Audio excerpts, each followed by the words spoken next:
আসসালামু আলাইকুম। আশা করছি সকলে অনেক অনেক ভালো আছেন। দেখতে দেখতে আজ আনকমন ইংলিশ ভোকাবুলারির আমরা ১৪০০তম ওয়ার্ডে পৌঁছে গিয়েছি। গত দিনগুলোতে ধারাবাহিকভাবে আমরা শব্দগুলির বাংলা অর্থ, এর প্রনাউন্সিয়েশন এবং স্পেলিংয়েও আলোকপাত করেছি এবং বেশ কিছু র্যান্ডমলি চুজ করা আনকমন ওয়ার্ডকে একত্রিত করে কিভাবে একটি বাক্য গঠন করা যায় সে ব্যাপারেও আমরা উদাহরণ সৃষ্টি করার চেষ্টা করেছি। আজ নতুন ৫টি শব্দ নিয়ে কথা বলবো।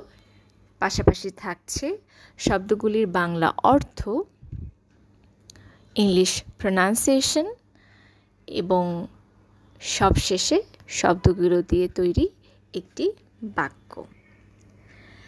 প্রথম ওয়ার্ডটি আমরা ট্যাক্স, ফি অথবা ফাইনের ক্ষেত্রে ব্যবহৃত হতে পারে বা ব্যবহার করতে পারি, সেটি হচ্ছে লেভি, আরোপ করা। আরোপ করা অর্থে আমরা ইংলিশ শব্দ লেভি ব্যবহার করতে পারি। Spelling LEVY।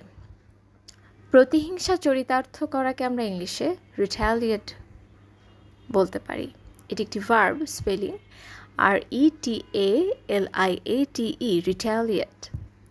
প্রতিবন্ধককে আমরা ইংলিশে হেজ বলতে পারি। এটি একটি নাউন, স্পেলিং HEDGE, হেজ। জলসার পরিচালককে আমরা ইংলিশে ইমপ্রেসারিও বলতে পারি। এটি একটি নাউন, স্পেলিং IMPRESARIO, ইমপ্রেসারিও। এবং সব শেষে স্বেচ্ছায় রাজি হওয়াকে আমরা ইংলিশে বলতে পারি vouchsafe। এটি একটি ভার্ব, স্পেলিং VOUCHSAFE, vouchsafe। এবার এই শব্দগুলোকে একত্রিত করে একটি বাক্য গঠন করতে চাইলে সেটি অনেকটি এরকম হতে পারে।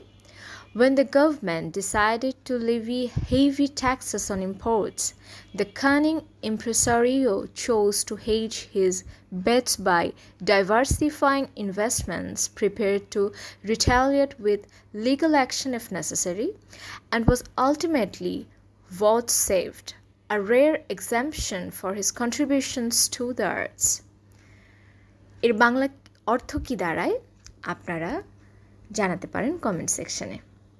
সকলে ভালো থাকবেন। অসংখ্য ধন্যবাদ।